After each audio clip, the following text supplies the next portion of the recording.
Hi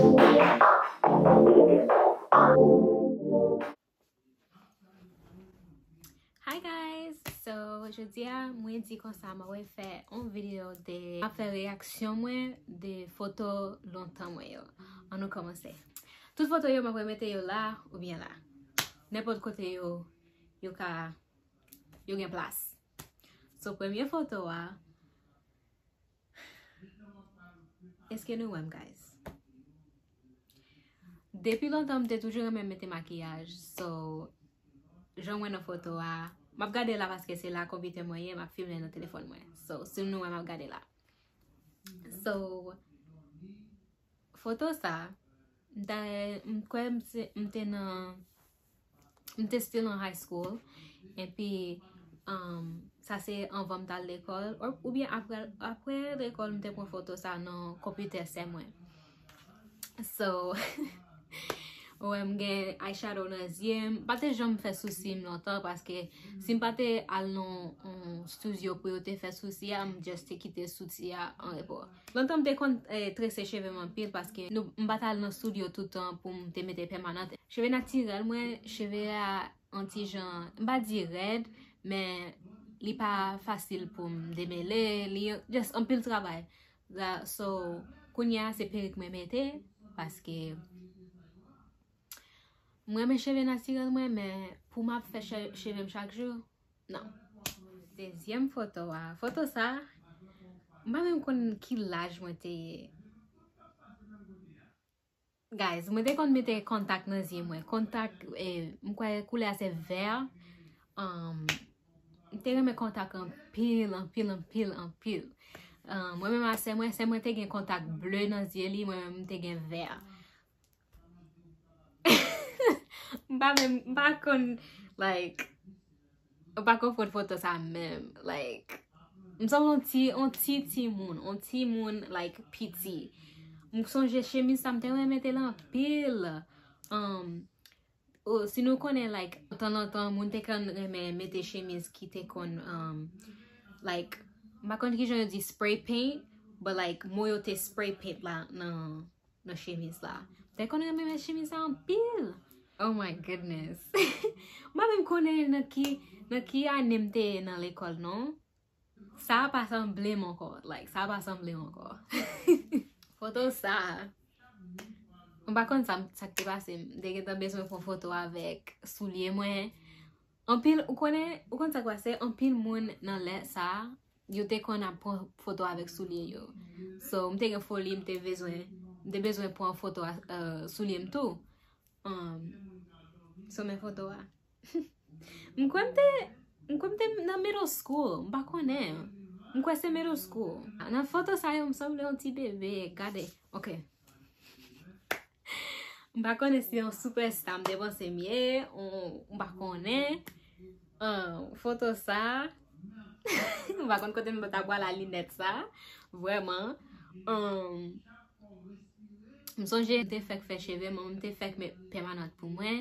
Et puis mte met un petit allonge de tête moi pour un petit chou. Chaque temps mte met permanente dans cheveux, mte toujours pensé mte tout ça, Dim c'est ou même ou te même genre les moments là t'es tout petit les moments met permanente dans cheveux ou te pensé pas gen moun ki ka dou rien.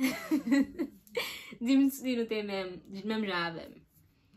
Photo ça mte remen en pile. Ba kon si c'est parce que glow a jen tap voye et puis m'te nan mitan ni m'reme photo sa en pile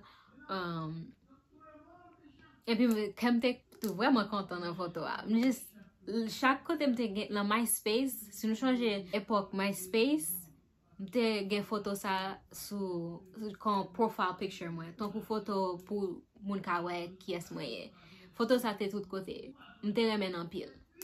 Photo ça c'est le moi te premier année m'te move m'tal New York et puis le m'te premier move New York qu'em pas content like m'pa te content même parce que moi quitte tout zam moi yo là et puis m'pa te kon personne moun not bois faut m'te faire zami encore et puis m'pa te remen ça so Yeah.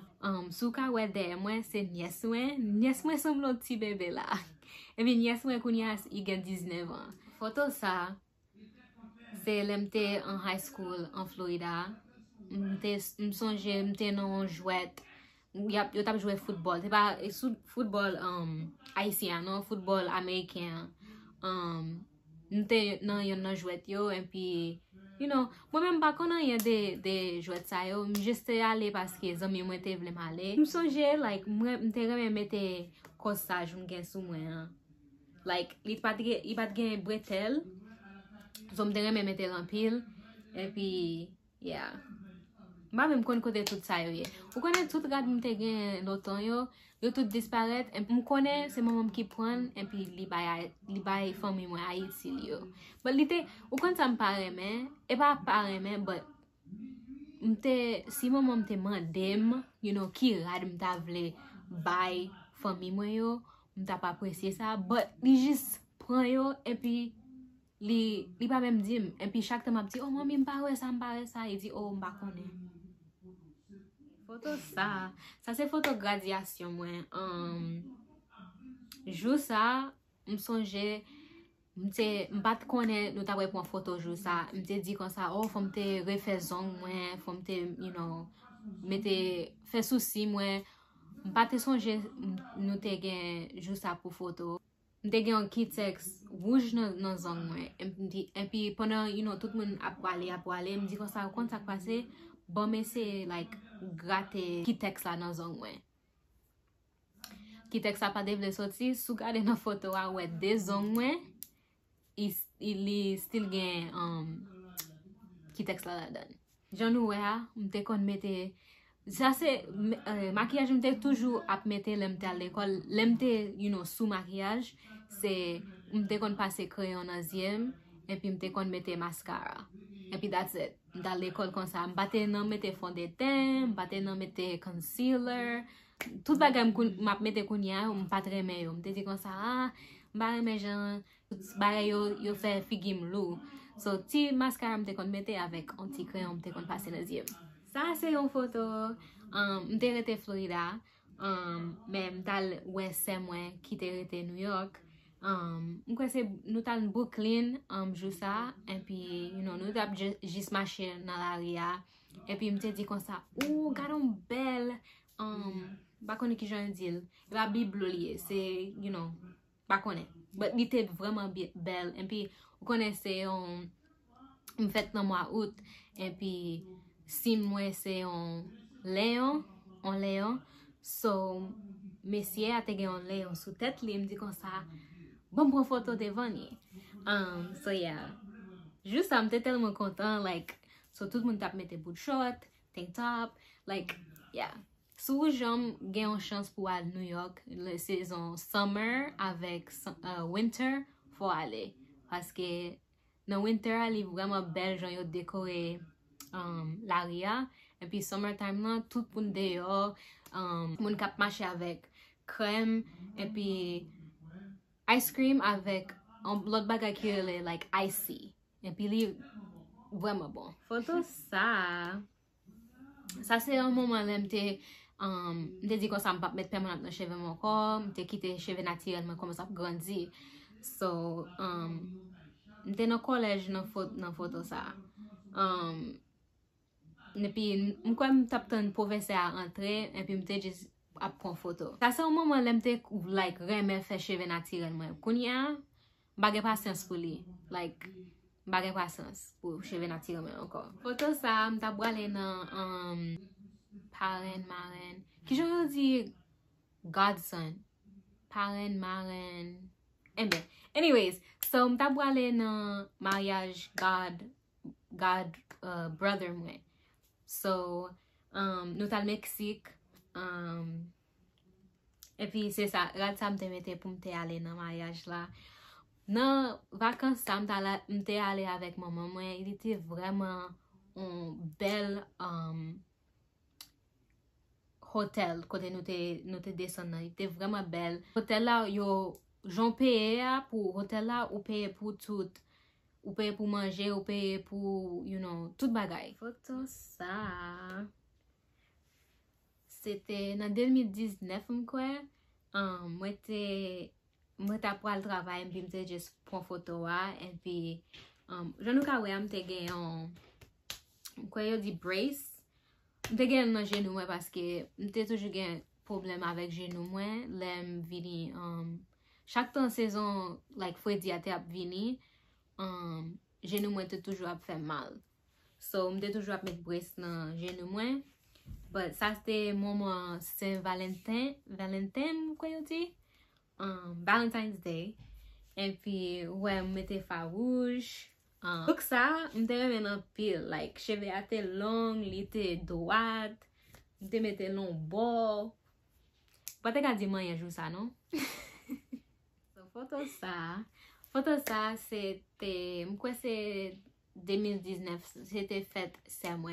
Moi-même, maman, c'est moi yo avec nièce moi nous t'al manger dans restaurant pas te bon même, nous te gardé sur internet là, nous t'a regardé si l'autre monde te dit restaurant bon, mais le nous arrivé restaurant pas te bon même, manger a yo te bay, m'kwa yo te bay c'est moi on manger boulet, mais nous te enjoy nous parce que nous t'a fait l'autre riz. Et puis après ça, dès au restaurant, nous t'a pris photo et puis me dit c'est moi prends photo pendant que j'étais là. Nous sommes c'est moi avec maman. Là nous ensemble, nous toujours appris, nous toujours you know just have fun. Alright, so dernière photo guys, dernière photo. Photo ça comme t'es 21 ans, m'a songé. Mais photo ça, son l'autre photo m'te remen en pile, il était sur Instagram, il était sur WhatsApp, m'te remen en pile, you know. Moi même son monde qui parle mette talon kikit, le regarder photo m'a mette talon kikit. Oh, et ça son moment là moi te couper cheveux bien court. M'te remen cheveux court en pile, like Mwen te coupe cheveux l'emte dernière année dans high school, m'te coupe cheveux court en pile et puis m'te remen jan te fait figim, you know. M'te remen en pile, mais sou moun ou gen cheveux court et pour gen ou mettre permanent la donne, ou connaît c'est un pile travail pour faire cheveux chaque jour. Et puis moi même son moun, moi you know, pour m'pas faire trop avec cheveux, just you know, passer brosse, bla bla. But avec cheveux court ça, faut me toujours passer faire dans cheveux pour style la ka, you know, belle. So yeah. Nous souhaitons nous te, you know, aimer vidéo pour nous te web photo l'autre moi yo. Pour nous ka ouais, j'aime te sembler avant et puis j'aime sembler kounya. So nous souhaitons nous te aimer vidéo, pas oublier de like et pas oublier abonner guys. I want to know a lot. Bye.